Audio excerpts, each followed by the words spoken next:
I'm sorry, Zach, but I think breaking up with you is the right decision. Look at you, and look at yourself. You've changed a lot. Hindi na ikaw ang lalaking minahal ko. At dahil doon ay nawala na rin ang natitirang pagmamahal ko para sa'yo. Mabigat na tonong sambit ng aking girlfriend sa aking harapan. Hindi ako nakasagot sa mga sinabi niya. Nagpanggap na lamang akong manhid sa ginagawa nitong paulit-ulit na pagtataboy sa akin. Ginusto kong magmukhang matibay sa harapan ni Francine. Kaya't pinigilan ko ang panginginit ng aking mga mata. Kahit parang dinudurog ng pinong-pino ang puso ko sa sobrang sakit. Dahil ko pa ngayon ang namatay sa aking kinatatayuan. Hindi ko alam kung papaano ko kakayanin ang bigat na nararamdaman ko sa aking dibdib. O kung may dahilan pa ba para bumangon ako kinabukasan. Saka ko na lamang hinayaang malayang tumulo ang aking mga luha nang magawa ko ng makalayo sa kinaroroonan nito. I can't blame her for leaving a nobody like me. Sino bang magtitiis sa isang taong walang-wala, hindi ba? I lost everything. My company, my money, my inheritance, my so-called family, and even my own face. Because of how ambitious and greedy I am. Magmula nang mangyari ang trahedyang nagpabago sa buhay ko, ay hindi ko na rin magawang kilalanin ang sarili ko sa harapan ng salamin. I am broken and ugly. O mas maganda yatang pakinggan ng salitang basura para ilarawan ng isang katulad ko.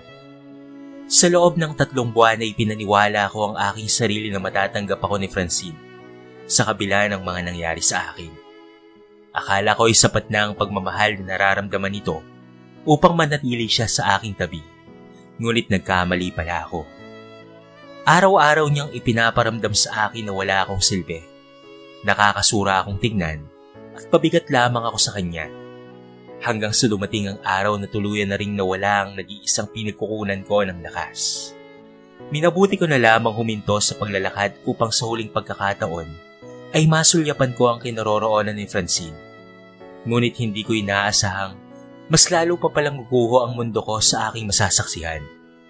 Nagunahan ang mga luha sa aking mga pisngi habang pinagmamasdan ng napakagarang kotse sa harapan ng building kung saan ay 1 taon kaming nagsama ni Francine sa pinangarap nitong condominium unit. Hindi sapat ang mga salita para ipaliwanag ang panghihinayang nararamdaman ko ngayon habang pinagmamasdang yakap-yakap ng iba ang babaeng pinakamamahal ko at minahal ko ng 3 taon. Mas pinili kong lumayo at tanggapin na lamang ang aking nakita. Hanggang sa mas lalong bumaha ang mga luha nang makapako ang aking bulsa. Ang nag-iisang bagay na naisalba ko mula sa lumubog na cruise ship noon. Ito ang diamond engagement ring na pinasadya ko pa mula sa Germany para sa kanya. Bala ko na sana kasing iyaing magpakasal sa akin si Francine noon. Sa aking pagbabalik mula sa 1 buwan kong business trip mula sa ibang bansa, I should have proposed to her and listened to my business consultant that time. Hindi sana ako pumirma sa isang kasunduan kasama ang mga Saavedra, kung saan ako pala ang magiging talunan sa uli. Kung hindi sana ako naging ganit sa pera at kapangyarihan, ay baka sakaling hindi naging ganito ang kapalaran ko. Mahina akong bumulong sa kapinakiramdaman ng naninikip kong dibdib. Parang gusto nang magpahinga ng katawan ko sa lahat ng hirap na nararanasan ko ngayon. Maliban sa wala na akong mukhang may harap sa lahat ay wala na rin akong magagawa pa para bawiin ang lahat ng mga nawala sa akin. Naikuyom ko na lamang ang aking kamao dahil sa matinding pagkakadismaya. Ayoko mang kamuya ng Diyos sa aking sinapit, ngunit hindi ko magawang pigilan ang sariling huwag magtanong sa Kanya. Bakit pa po ba ako nabuhay? Bakit hindi na lang ako nasunog sa barko ng sa gayon ay baka paglamayan pa ako ng mga taong malalapit sa akin? Bakit kailangan ko magdusa ng ganito sa pangalawang buhay na ipinagkaloob niyo sa akin? Alam kong naging makasarili akong tao at makasalanan noon. Pero kailangan bang maging ganito kahirap ang parusang matatanggap ko? Tuluyan pa rin ang agos ng aking mga luha habang walang pag-iingat kong pinupunasan ng kamay ang aking mukha. Hanggang sa natigilan na lamang ako nang hindi sinasadyang mabitawan ko ang sisig. Sinubukan ko itong sundan ngunit kusa nang huminto ang mga binti ko nang mapansing dumaan ang kotseng minamaneho ng lalaking ipinalit sa akin ni Francine. May kaya rin ang lalaking ipinalit niya sa akin, ngunit hindi hamak na mas mayaman ako noon. Napabuntong hininga na lamang ako sabay iling. Kung sa bagay, higit na kailangan ng isang babaeng tulad ni Francine ng lalaking kayang ibigay ang mga luho nito, tulad na lamang ng ginawa ko sa kanya noon. Magmula sa mamahaling mga alahas, imported luxury bags, at pati na rin condominium unit, hindi biro ang halagang inilabas ko para lamang mapasaya ito. Hindi ako nagdamot dahil nangako akong ibibigay ko ang lahat sa kanya sa abot ng aking makakaya. Hi, excuse me. Natigilan ako nang marinig ang malambing at malumanay na boses sa aking likuran. Sa'yo ba to? Mula sa aking kinaroroonan ay lumapit ang isang babaeng nakasuot ng simpleng puting t-shirt at pati na rin maong jeans. Magulo ng konti ang buhok niya sapagkat marahil dahil kanina pa ito naglalakad sa kalye at medyo maalinsangan rin sa kinaroroonan naming dalawa. Tumayo siya sa aking harapan kaya't nasilayan ko kung paano namilog ang mga mata nito nang masilayan ang aking muka. Napaiwas ako ng tingin sa kanya pero ramdam ko pa rin nakatuon ang mga mata nito sa akin. Mabuti na lamang at hindi ko masyadong tinitigan ang mukha niya at baka bangungutin pa ito mamayang gabi. Malamang natatakot na ito ngayon dahil mukhang halimaw ang lalaking nasa kanyang harapan. Tulad na lamang ng batang nakasalubong ko kanina na umiyak at namutla pa. Kaya't nagmamadali itong binuhat ng kanyang mami papalayo sa akin. Mukha ka namang disente at hindi nang bubudol. Sa'yo ba ang singsing na ito? Tanong niya habang nakalahad sa palad nito ang singsing na nabitawan ko kanina. Medyo mataray na ang tunog ng boses niya, pero bagay naman iyon sa malaporselana nitong kutis at pitit na pangangatawan. Sa pangalawang pagkakataon na hindi ko siya tinitigan, hindi rin ako umimik at tumango lamang bilang tugon sa tanong nito. Nanatili akong tahimik hanggang sa namilog na lamang ang mga mata ko nang marinig ang mahina nitong pagtawa. Marahil ay pinagtatawanan na nito ngayon ang pagmumukha ko. Hindi ba masakit ang batok mo? Kanina ka pa kasi nakadumog dyan eh. Kunin mo na lang ang singsing sa kamay ko para naman makaalis na ako, okay? Casual nitong sambit. Maingat ko namang kinuha ang singsing mula sa kamay niya. Salamat. Yun na lamang ang nasabi ko. Hindi ko na nagawang sundan pa ng tingin ng babae dahil nagmamadali siyang umalis sa harapan ko. Siguro ay papasok na yun sa trabaho. Baka naman call center agent o sales lady siya sa isang mall. Hindi ko na malayang huminto na pala ang mga luha ko dahil sa paraan ng pag-uusap naming dalawa. Ang masasabi ko lang ay mabait ang babaeng yun. Nakakasigurado ako. Mabigat man sa loob ko ngunit minabuti ko na lamang pumunta sa pinakamalapit na pawn shop para isang lang engagement ring naming dalawa ni Francine. Wala akong ibang choice dahil hindi niya ibinigay ang mga gamit ko. Nakakaya na rin kung babalik ako sa unit niya dahil malaking iskandalo na ang ginawa nito para lamang mapalis ako kanina. Nagmukha akong kalaban sa mata ng mga taong nakapaligid sa aming dalawa dahil pinilit ko lang namang manatili sa tabi niya. Halos ipagtulakan ako papalabas ni Francine kanina at wala man lamang akong kaalam-alam na mayroon na palang naghihintay sa kanya sa labas ng kondominium. Matagal na niya pala akong niloloko. Bakit hindi ko man lamang napansin ang bagay na yon? Hindi ko alam kung papaano uumpisahan ang buhay ko ngayong wala na ako sa poder ni Francine. Para na akong naliligo sa sarili kong mga pawis habang naglalakad sa eskinita at patingin-tingin sa paligid.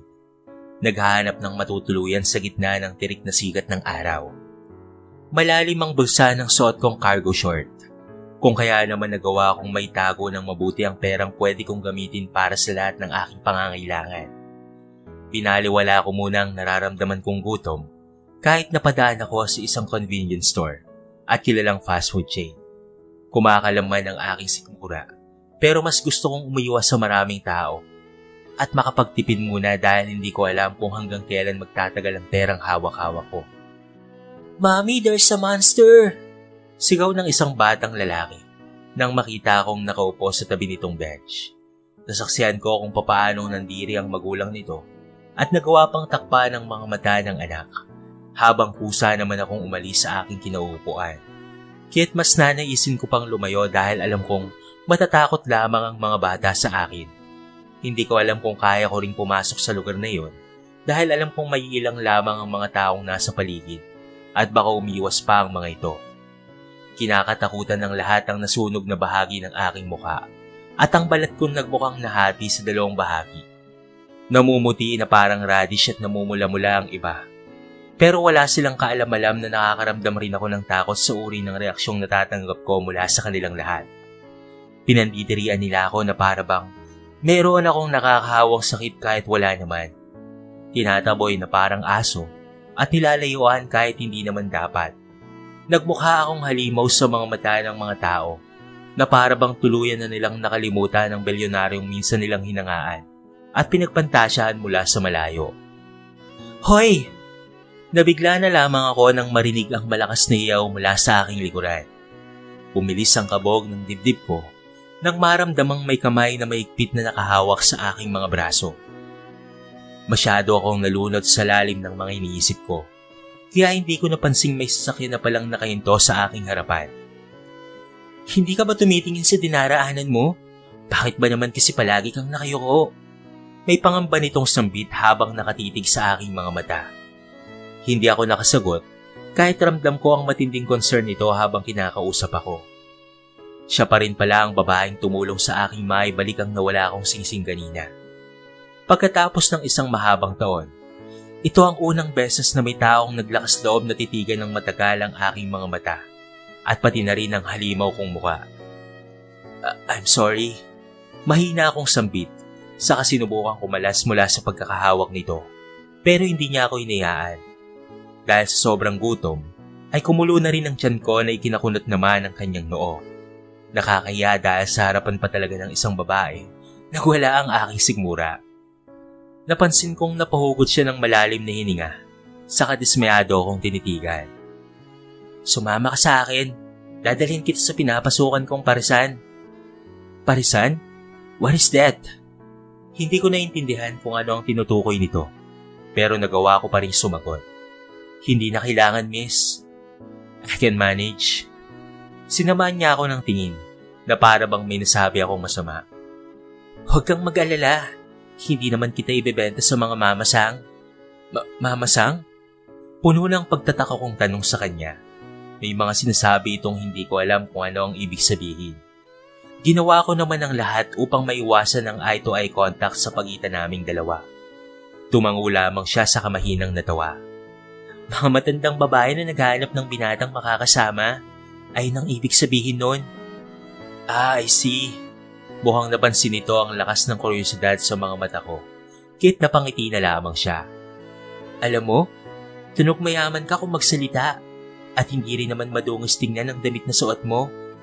Magpapasalamat pa sana ako sa binitawan niyang compliment nang mabilis niya na akong hinatak mula sa aking kinatatayuan. Saan naman ako dadalhin ng babaeng ito? Hindi ba siya natatakot sa akin? Nanatili akong tahimik sa tabi niya hanggang sa marating na namin ng isang maliit na kainan. May mga taong kumakain sa loob pero hindi ko naman masabing isa itong restaurant dahil masyadong simple at pangmasa ang setup. Walang ibang disenyo sa loob kung hindi kanin at parang may sabaw na ulam. Malalang hapri ng amoy fried garlic kahit saan ako humarap. Saglit kaming pinagmasdan ng mga taong kumakain, pero hindi nagtagal, ay tumalikod rin sila na parang walang pakialam. Wala akong nararamdaman na kahit konting pandidiri sa mga mata nilang nakatingin sa amin kanina. Malakas na sumigaw ng, Manang! Ang babaeng nasa tabi ko, na labis ko namang ikinagulat. May naiwan ka na naman ba at bumalik ka, Tere? Masyado ka talagang makakalimuting bata ka. Sagot ng babaeng tinawag nito. Tumawa na lamang ito ng malakas habang hindi pa rin binibitawan ng braso ko. Ito naman si Manang, napaka-nager. Hindi ba pwedeng bumalik para kumain? Kumain? Bulyaw nito habang hindi pa rin umaharap sa aming dalawa. Hindi ba nakaubos ka na ng 2 bandehadong pares at bulalo bago ka umalis kanina? Huwag kang masyadong matakaw. Kung ayaw mong maging dambuhala ka. Kadalaga mong tao pa naman eh. Napakatakaw mo, Tere. Mas lalo itong natawa. Maging ang mga taong nakapaligid sa amin ay natawa na rin. Hindi naman ako ang kakain, Manang. May kasama po ako. Saka kahit lumamon ako ng lumamon, maganda at sexy pa rin naman po akong tignan. Hindi ko alam pero muntikan na akong mapangiti sa sinabi niya. Nakakatawa kasi ang pagkakasambit niya at hindi mayabang pakinggan. Harodyoso ka, Tere. Wika ng babae pagkatapos nitong ilapag ang hawak na sandok, saka umarap sa amin. Matagal siyang tumitig sa akin na para bang kinikilatis nitong mabuti ang mukha ko. Parang nagtataka kung bakit may kasamang tulad ko ang babaeng kilala nito. Ano, gulat na gulat, Manang? Sad ni Tere na ikinabigla ko naman. Hindi siya masamang tao, Manang. Kaya don't worry. Lihim akong napabuntong hininga. Inaasahan kong may sasabing masama ang alin. Ngunit nanatili itong tahimik na para bang pinalampas niya ang gulat na naramdaman dahil sa pagmumukha ko. Mataray itong umirap kay Tere. Ewan ko sa iyong bata ka. Pasalamat ka at hindi ako tumatanggi basta customer ang dala mo at hindi libreng pares lang. Tuluyan kong naintindihan ang takbo ng usapan nilang dalawa. Kaya't minabuti kong sumagot na rin. Don't worry, ma'am. I'll pay for it. Namangha itong humarap sa akin. Muntikan pa itong matalsika ng tinatakal nitong fried rice. Aba, spoken dollars naman pala ang kaibigan mong yan, Tere. Mabilis naman itong inawat ni Tere. Manang naman eh. Aniya sa kamuling bumaling sa akin. Huwag ka nang mag-abala.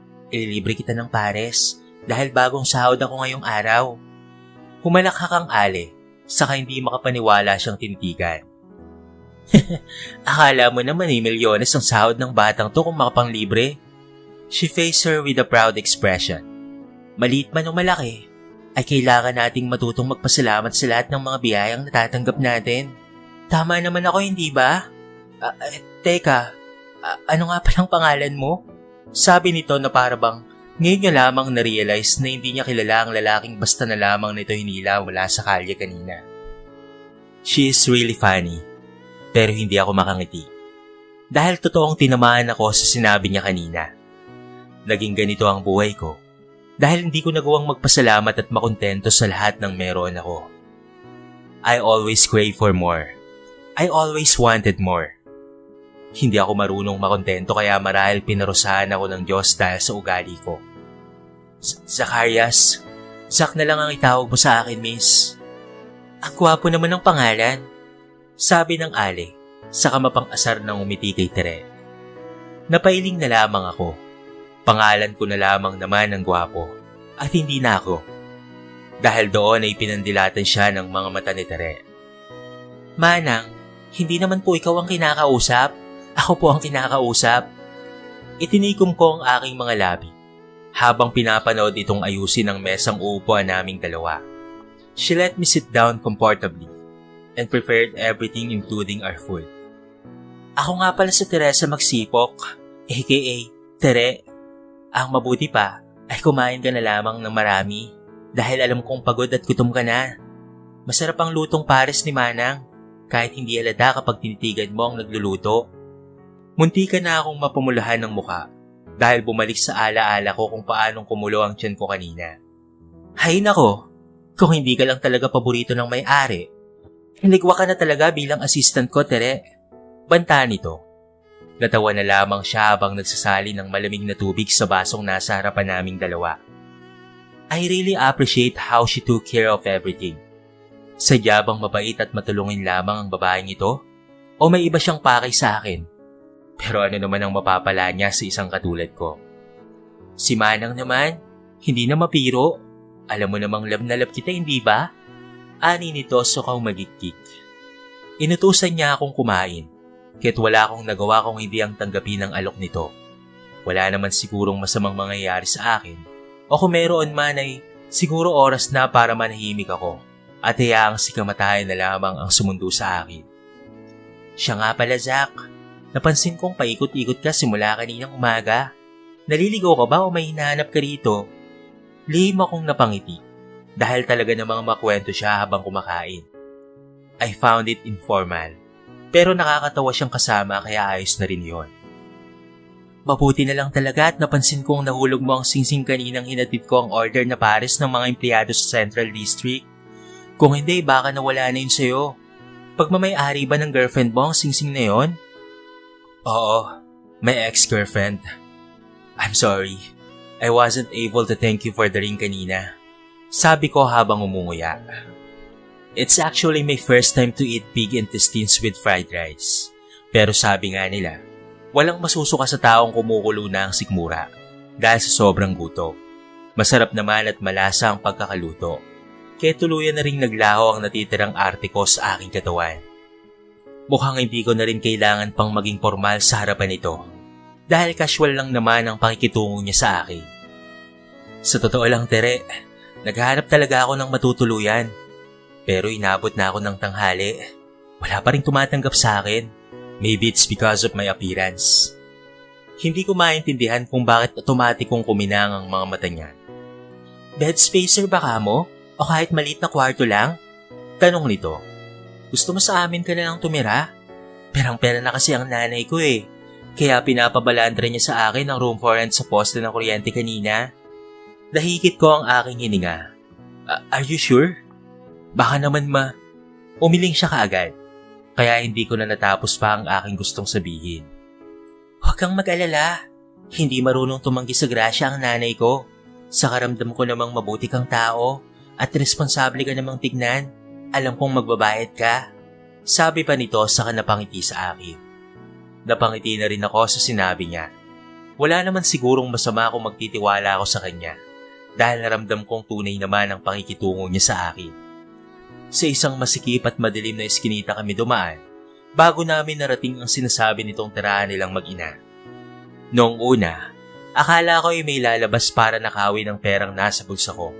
Pero hindi nagtagal, ay narating namin ng safe ang tahanan nito. Hindi yun makalat at tama lamang ang lawak para sa isang maliit na pamilya. With I think, 3 to 4 members. Nay, aniya nang magawa naming makapasok sa loob. She's quite talkative and noisy. But I found that cute about the rest personality. Mabuti naman at nakauwi ka na, anak. Nagawa mo na ba ang pinapagawa ko sa iyo kanina? Wala man lamang bumisita sa kwarto simula kaninang umaga o kahit nagtanong man lamang kung magkano ang upa sa atin.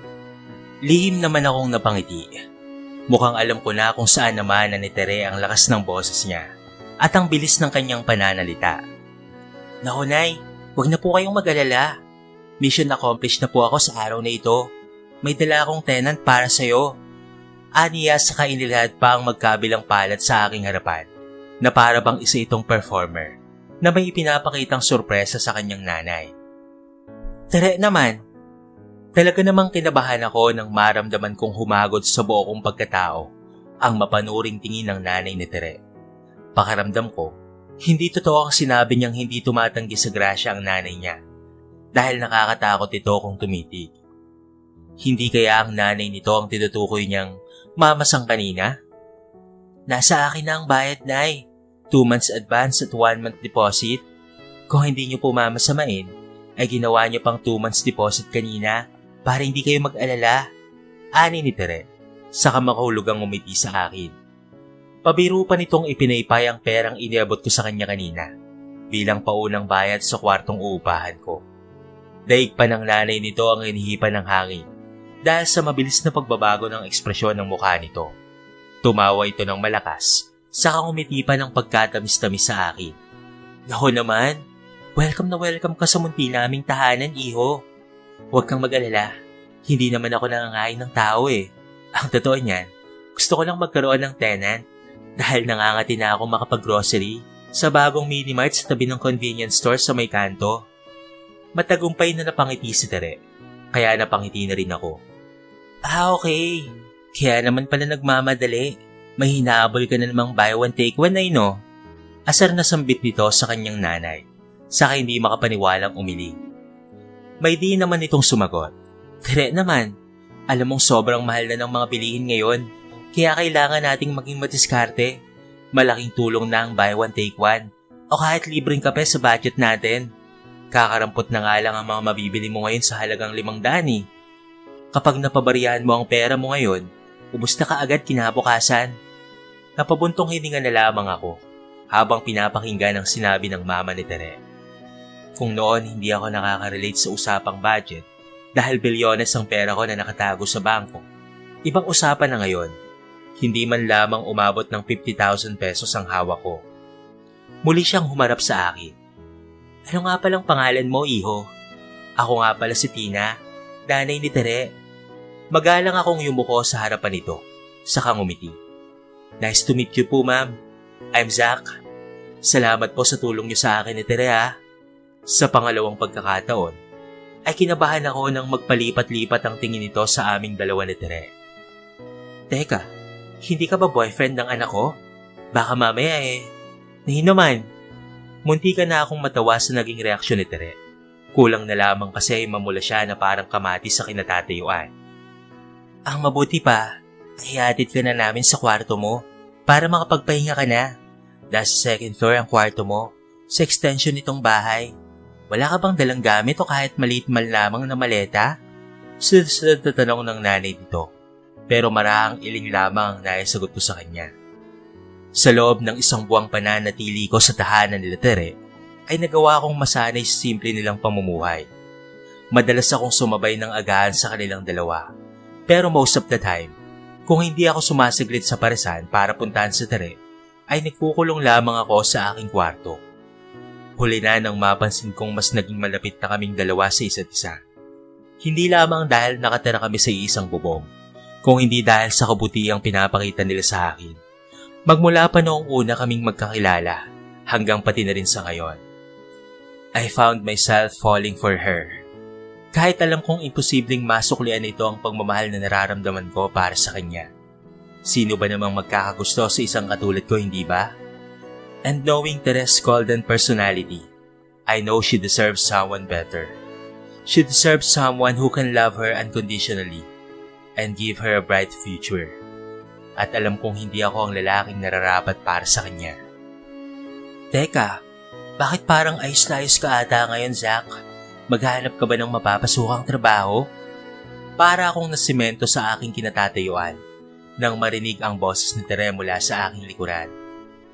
What are you doing here, Tere? Bala ko sanang ilihim sa kanya ang gagawin kong ito, pero mukhang wala na akong kawala. Ayoko rin namang magsinungaling kay Tere. Matamis siyang umiti sa akin. Nakalimutan mo na bang day off ko ngayon? Siyempre, kailangan ring mag-beauty rest ng prinsesa mo, no?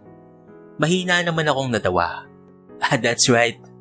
Allowed her to consider herself as my princess, while I consider myself to be his servant. I know I don't deserve to be his Prince Charming, kaya ako na mismo ang nagbigay ng limit sa sarili ko sa kanya.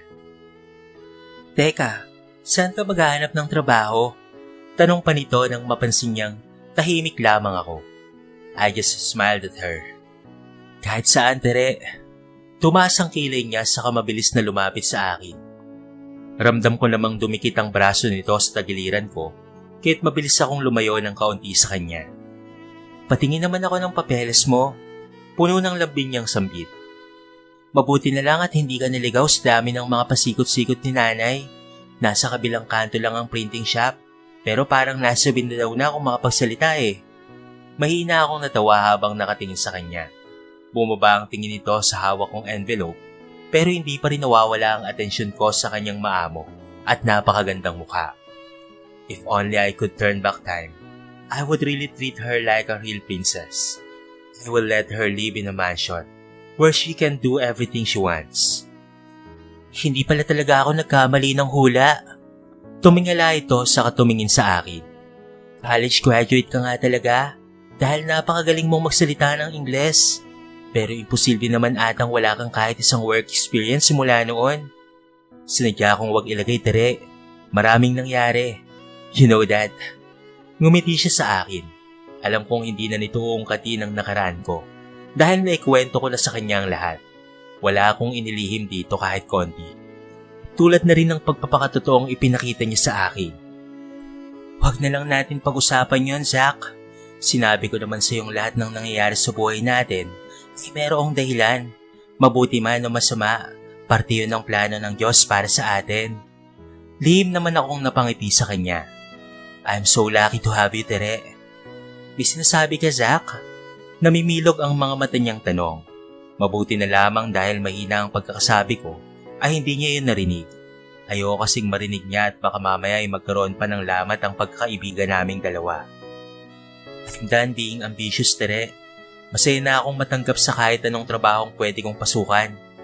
Napabuntong hininga na lamang siya. Alam kong mataas ang expectation nito. Dahil sa nabasa niyang credentials ko, Ngunit mas pipiliin kong maging low profile. Kung kapalit naman noon ay ang katahimikan ng bago kong buhay kasama siya. May lambing kong inilhad ang kamay sa harapan nito. Nang mapansing medyo nalungkot siya sa narinig. In my first salary, I want to have a date with you. Napalunok ito. Date? Pag-uulit niya.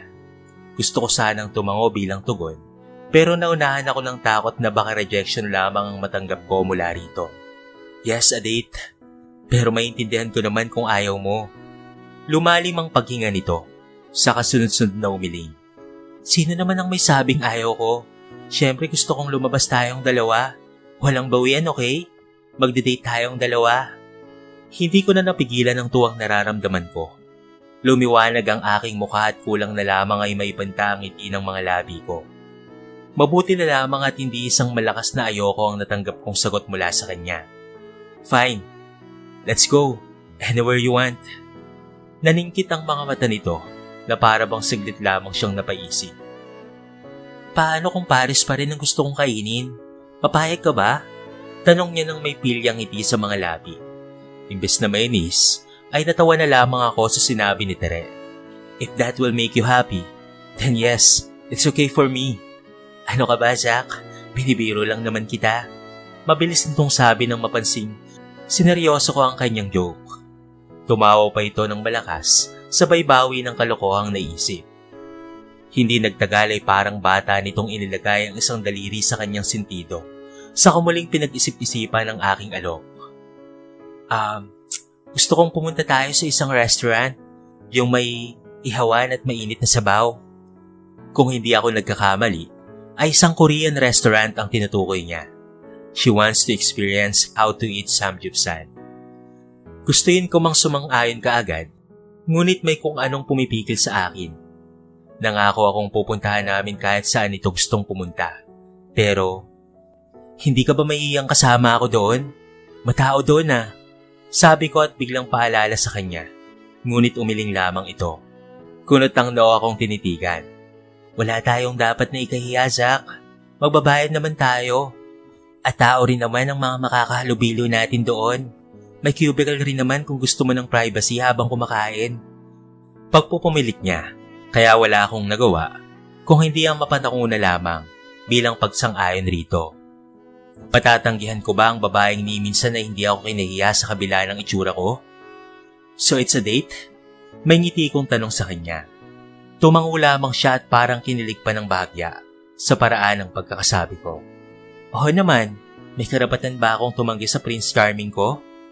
Sa kabila ng pagkakamabutihan ng dalawa, ay walang kaalam-alam si Zach sa nangyayaring gulo sa mansyon ng mga Montero. Galit na umuwi ng Pilipinas ang nakatatanda niyang kapatid na si Sarina nang malaman ang nangyari sa kanya. What the hell did you do to my brother, Dad? I know you want to give him a lesson, but this is unacceptable. It is too much.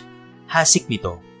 Nalaman ni Sarina na magdadalawang buwan na palang nawawala ang kanyang kapatid matapos itong ipagpalit ng nobyang si Francine sa ibang lalaki. Hindi lang yon. Nalaman rin itong matagal nang walang paramdam sa mansyon si Zach dahil sa kagagawa ng kanilang magulang. Naluluhang lumapit sa kanya ang ina at sinubukang magpaliwanag. Let me explain, Sari. Hindi namin ginusto na mangyari yun sa kapatid mo. I told your dad to be careful with his word and explained that Zach got depressed after the fire incident that happened in the cruise ship. But after discovering his business transaction with Saavedras, kung ano-ano na lamang ang masasakit na mga siltang binitawan ng daddy mo sa kapatid mo, pagkatapos mawala ang ipinagkatiwala niyang sister company rito. Imbes na kumalma, ay mas lalo lamang dumilim ang mukha ni Sarina. Hindi, pagkakamali niyo ang lahat ng ito. Walang takot niyang sambit sa kaharap. Sari, mabilis na sabi ng ama, sa kamalaki ang hakbang na naglakad papalapit. Sinubukan itong hawakan ang kamay ng anak, ngunit hindi siya nito hinayaan. That's the reason why you are here. Kailangan ko ng tulong mo para maibalik si Zach. I want you to convince him to go home. Tell him that I am asking for his forgiveness. Tell him that I was able to win the company back. Wala siyang kasalanan sa mga nangyari dahil pinagplanuhan ng mga Saavedra ang lahat. He was tricked by them to enter into the agreement from the very beginning. at naging kasabwat doon ng ex-girlfriend niyang si Francine. Hindi pa man ito nakakasagot, ay may inilahad ng papel ang ina sa kanyang harapan. Kunot ang noo yung tinanggap ni Sarina. Sa kabinasa ang nakasulat, "I'm giving you his address, Harry. Alam kong makikinig sa'yo ang kapatid mo. Please, bring Zach back. Please, bring him back to us." Lumipas ang 3 linggo magmula nang tuluyang hindi nagparamdam si Zach sa dalaga. Noong una, ay nakala ni Tere na naging abala lamang ang binata sa trabaho, kung kaya't ginabi na ito ng uwi. Ngunit wala siyang kaalam-alam na yun pala ang magiging huli nilang pagkikita. "Halika muna rito, Tere. Di ba kaboses ni Zach yung lalaking nagsasalita sa TV?" Nagmamadali siyang lumapit sa ginang, saka napatitig sa malawak na screen. Saglit nitong pinakinggan ang naturang interview, saka matamlay na napailing. "Ano ka ba naman, Manang? Hindi mo ba nakikitang napakagwapo ng lalaking nasa TV? Oo, magkasing boses at magkasing laki sila ng katawan ni Zach, pero imposible namang siya yan." Ginawa niya ang lahat para magmukhang masigla ang boses, kahit ramdam niya ang matinding panghihina habang nagtatrabaho. Pakiramdam nito ay mayroong mabigat na sementong nakadagan sa kanyang puso magmula noong bigla na lamang siyang iniwan ni Zach. "Malay mo naman," pilya nitong sambit na ikinakulot ng kanyang noo. Napailing-iling na lamang siya, saka nagmamadaling kinuha ang remote control para ilipat sa ibang channel ang palabas. Mukhang absent na naman siya kinabukasan dahil biglang tumamlay ang katawan sa naging usapan nilang dalawa ng ginang. 1 buwan ang nakalipas, ay naroon pa rin ang lungkot na nararamdaman ni Teresa tuwing bumabalik sa alaala niya ang mga pinagsamahan nilang dalawa ng binata. Hindi nawala sa isipan niya ang pangako ni Zach na magde-date silang dalawa sa unang sahod nito, maging ang mga planong ginawa ng binata sa kanyang harapan. "Date na pa ako. Para kang bula na bigla na lamang nawala." Tigil ni Teresa inis at prostasyong nararamdaman. Nakangiwi namang humarap dito ang kanyang nanay nang marinig ang mahina nitong maktol. "1 buwan na rin ang nakakalipas, Tere. Umaasa ka pa rin bang babalikan ka niya? Babalik si Zach dito?" Hindi maipinta ang mukha niyang humarap dito. "Ako naghihintay, Nay. Hindi Kaila niya saka napasimangot. Mahinang natawa ang kanyang nanay bago tumingin sa mga mata nito. "Huwag ka nang magkaila, anak. Alam ko namang may nararamdaman ka na rin para kay Zach. Minahal ka rin naman ng tao, pero hindi ko alam kung anong nangyari at bigla na lamang tayo niyang iniwan. Baka naman." Bumagsak ang balikat ni Tere. "Minahal? Bakit bigla na lang siyang nawala kung ganun? Hindi niya ba naisip kung anong mararamdaman ko? Kung mahal niya ako, ay sana nag-iwan man lamang siya ng sulat o kahit maiksing text. Kung nasasayangan siya sa papel." Makahulugan ang tinging ipinukol sa kanya ng kanyang ina. "Hindi naman sa pinagbabawalan kitang magmukmok at maging malungkot sa nangyari, anak. Pero hindi naman pwedeng huminto ang mundo mo dahil sa matinding sama ng loob kay Zach. Pabalik-balik na nga si Manang dito para kamustahin ka dahil miss na miss ka na raw niya. Miss na niya ang pang-aalaska mo sa kanya sa parisan. Parang kabuti rin daw kasing naglaho ang maganda, sexy at pakulit niyang assistant." Kinagat ni Tere ang pang-ibabang labi at pasipleng tumikhir. Pagkatapos kasing may iturong lalaking kaboses ni Zach si Manang sa TV, ay hindi na nito nagawang pumasok sa trabaho. Para siyang nawala ng gana sa mga gawaing dati ay may tuwa pa siyang nararamdaman. "Masama lang talaga ang loob ko dahil para niya akong iniwan sa ere, Nay." Paliwanag niya. Bumuntong hininga na lamang ang ina, saka napailing. "Ang mabuti pa ay bisitahin mo na lamang si Manang. Huwag ka nang magtangkang magkulong ulit sa kwarto mo dahil pinalitan ko na ang lock kanina. Mamaya ako na ibibigay sa iyo ang susi pagbalik mo." Naman, reklamo niya. Pero wala siyang nagawa nang ipaypay nito ang kamay na parabang pinapalayas na siya nito sa bahay.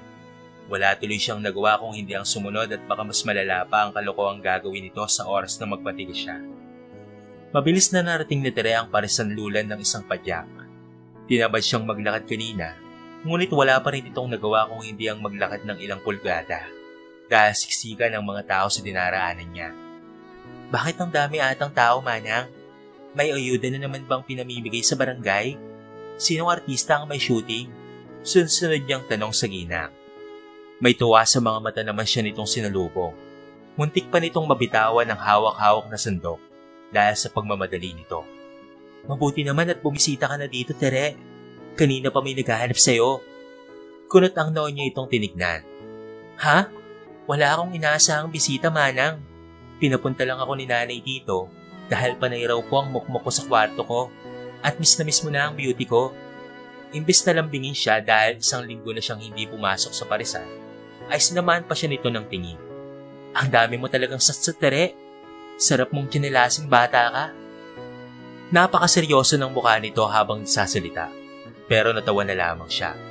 Sino ba kasi ang naghahanap sa akin, Manang? Hindi sumagot ang ginang, bagkos na panguso lamang ito sa kanyang likuran. Tere, sumikdo ng mabilis ang puso niya sa narinig.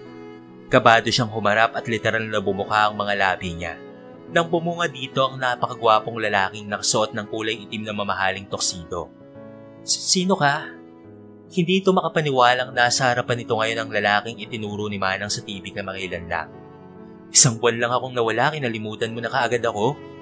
Mas lalong nagwala ang puso niya nang inabot nito ang hawak na bukay na red na bulaklak na may kalaki pang mga tsokolate sa pagitan ng mga bulaklak. Zach? Hindi makapaniwala niyang tanong. Tumango lamang ito sa kamay lambing na sumagot. Yes? Tumigil sa mabilis na pagtibok ang puso niya. Sa kamatiim itong pinakatitigan. Umuwi ka na lang, kasama ang flowers at chocolates mo, Zach. Bumalik ka na sa pinanggalingan mo. Agad na napalitan ng simangot ang matamis na ngiti sa mga labi ni Tere. Hala siya, ano ba yan? Narinig niyang malakas na tumawa ang ginang sa likuran nilang dalawa, habang gulat na gulat naman ang mga taong nasa paligid sa naging reaksyon niya. I'm sorry, Tere. Alam kong inakala mong iniwan kita, but that's not true. Sinubukan itong sumingit kay Zach, pero hindi siya inayaan ng binata. Pinilit ako ng kapatid kong umuwi, pero nagmatigas ako, kahit naging sapilitan ang pagkuha niya sa akin. Sabi ko ibabalikan kita kaagad, pero maraming nangyari, and eventually, it ended up to this. Wika ni Zach, sabay turo sa kanyang mukha. I had undergone plastic surgery. Ibinalik ng doktor ang dati kong mukha, kahit inabot ng halos isang buwan ang naging recovery ko. Inirapan lamang ito ni Tere, saka humalikip-kip. Napansin ko nga ang laki ng pinagbago mo. Hindi na ikaw ang Zach na nakilala ko. Kaya naman, akmang tatalikuran na sana nito ang binata nang dali-daling pumasok sa loob ng parisan ng mga lalaking may bitbit na lechon at iba pang mga pagkain. Sabi mo masamang tumanggi sa grasya, hindi ba? Kaya kailangan mong tanggapin ang lahat ng ibinibigay ko sa'yo, maging ang puso ko. Bumuntong hininga na lamang siya at sinubukang pakalmahin ang nag-aarumentong puso. Pero napanganga na lamang ito nang makita ang sariling ina, kasama ni Manang na nakatayo habang abot-tenga ang ngiti sa kaliwat ka ng groceries at ilang sakong bigas na binabagsak sa kanilang harapan. Aba, tuwang-tuwa ang mga bruha. Lalapitan niya sana ang mga ito, ngunit pinigilan siya ni Zach. Puno ng lambing itong nagsalita. Maliit man o malaki, ay kailangan nating matutong magpasalamat sa lahat ng mga biyayang natatanggap natin. Tama ba, darling? Namilog ang mga mata niya sa narinig sa kadinuro ang sarili. Darling? Tumango na lamang ito, sa kamalapad ng umiti. Yes, you are my darling. Napahugot siya ng malalim na hininga. Sinubukan man itong pigilan ang pinaghalong kilig at tuwang nararamdaman, pero hindi niya kinaya. Unti-unting natunaw ang sama ng loob ni Tere habang pinagmamasdan ng lalaking pinakamamahal. Malayong malayo na ang pisikal nitong anyo sa lalaking nakilala niya noon. Pero sa kabila ng mga pagbabago nito, hindi pa rin nagbabago ang nararamdaman niya para sa binata. I'm thankful, so thankful. Hinaplos ni Zach ang kanyang pisngi sa kamasuyo itong pinakatitigan. Nagpapasalamat akong dumating ka sa buhay ko, Tere. Salamat dahil tinanggap mo ako noong mga panahong sirang-sira at walang-wala ako. Hindi mo ako pinagtulakan papalayo. Hindi mo ako kinatakutan, but instead, you accepted me. Nahigit ni Tere ang hininga upang pigilan ang mga namimigtong luha sa kanyang mga mata. Dahil sa'yo, marami akong natutunan. Dahil sa'yo nagkaroon ako ng lakas ng loob na bumangon. At dahil sa'yo, nagawa kong baguhin ang sarili ko. You are my greatest blessing from above, and I wouldn't get tired of telling you How much I love you, Tere. Nagpatianod na lamang si Tere sa emosyong nararamdaman dahil alam nitong muling nabuhay ang puso niya sa pagbabalik ni Zack. Wala namang nagbago sa nararamdaman niya para dito, bagkos ay mas lalo pa nitong minahal ang bilyonaryo niyang Prince Charming. Hindi nagtagal, ay naikasal na nga ang dalawa at masayang nanirahan sa mansyon.